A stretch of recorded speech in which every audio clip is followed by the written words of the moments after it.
I grew up in the Mennonite culture. It's a religious background based on conservatism, being separate from the world. I had no connection to Jesus because it's all fear-based. Like, you gotta act this way, you have to do this, or you're not okay. And so a lot of actions are done in fear, not in relationship with God. In my school, I went to a private Christian school. Perfectionism was the goal. So you get good grades, you excel in everything, and if you don't, you're not trying hard enough. And for a while, I did okay with it. But around junior high, I became unstable and very depressed. And that's kind of when it all fell apart because I no longer was perfect. And I became like the troubled child. I wanted to be seen for who I was. I wanted someone to look at me and say, I love you, even though you're a mess. And there was no one who could give me that.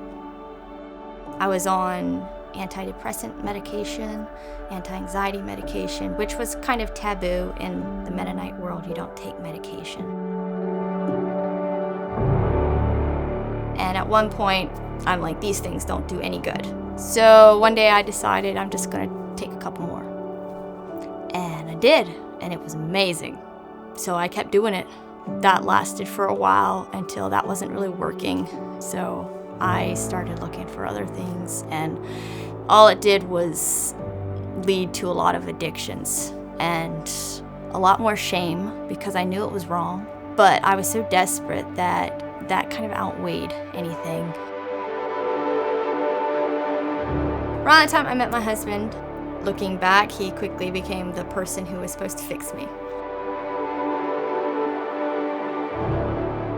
We dated for about 4 years and then we got married. I did not treat him well. I was angry with him a lot because he wasn't making me happy anymore.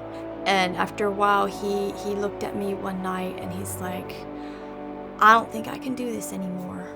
And he wanted to separate. I wanted to die. I'm like, there's no point in this. And I was crying on my bedroom floor. And I don't know what it was, but God talked to me. And he said, I am not who they say I am. And so I didn't have like this grand turnaround at that moment, but I had a moment of hope.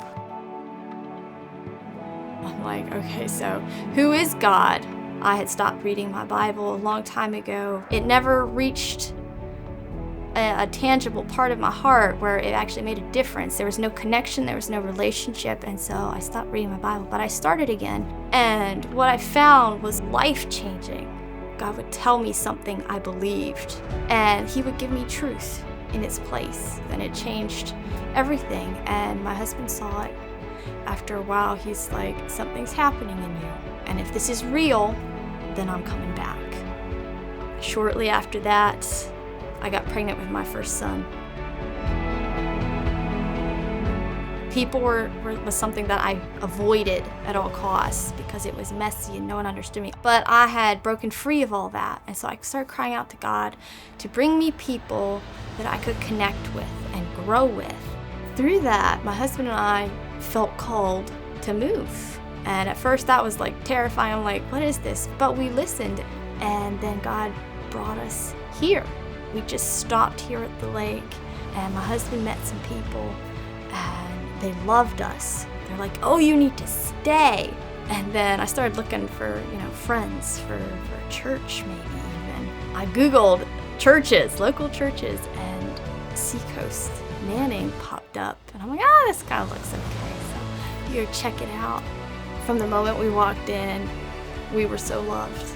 I felt free, not like any judgment, and I was like, wow, this is great. Since then, we've been going, and we love it. I believe God brought us here. God answered my prayers for the connection that I wanted so badly, and he brought me people from Manning Seacoast to love me, and that I could love as well.